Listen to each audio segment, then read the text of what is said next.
Hello friends, आज हम लोग Assamese style pork with black lentils बनाएंगे। तो इसके लिए मैंने काली दाल को ओवरनाइट सोक कर लिया है और इसे हम अब थोड़ा सा पानी डाल के कुकर में 2 to 3 विसल्स मार लेंगे। अब ये कुछ ऐसा दिखेगा। अब एक कढ़ाई में थोड़ा तेल गरम करके इसमें प्याज, रेड चिल्ली और तेज पत्ता फ्राई कर लेंगे। थोड़ी सी अदरक और लहसुन कूट के इसमें डाल देंगे। अब इसे थोड़ा फ्राई करके इसमें मैं थोड़ा सा जीरा और काली मिर्च को कूट के इसमें डाल रही हूँ। थोड़ी सी हल्दी भी डाल रही हूँ। आप लोग बाद में भी हल्दी डाल सकते हैं। मैंने थोड़ी सी पोर्क बॉईल कर ली है। अब इसे भी हम इसमें डाल के थोड़ी देर तक फ्राई कर लेंगे।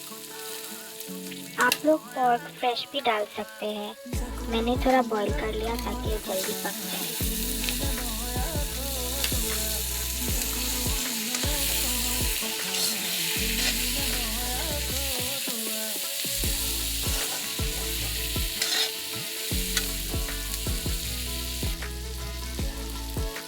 जब ये थोड़ा गोल्डन ब्राउन हो जाएगा तब इसमें थोड़ा सा नमक, रेड चिली पाउडर और थोड़ा सा चिकन मसाला डाल के मैं थोड़ी देर और फ्राई कर लूँगी।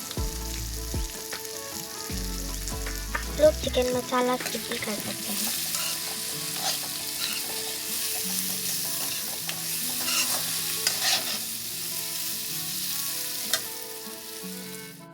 अब हम इसमें एक टमाटर काट के डाल देंगे और इसे थोड़ी देर तक फ्राई कर लेंगे।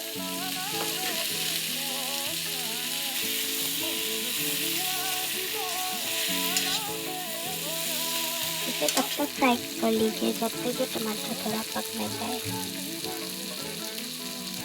इसमें बहुत ही अच्छा फ्लेवर आ जाता है। अब इसमें हम लोग वो उबाल के रखा हुआ दाल डाल देंगे और थोड़ा सा पानी भी ऐड कर देंगे और इसे उबाल आने तक पका लेंगे। अब इसमें हम धनिया काट के ऊपर से डाल देंगे। तो फ्रेंड्स, आपका टेस्टी पोर्क करी अभी रेडी हो गया है। इसे आप गरम राइस के साथ एंजॉय कीजिए। Thank you so much for watching.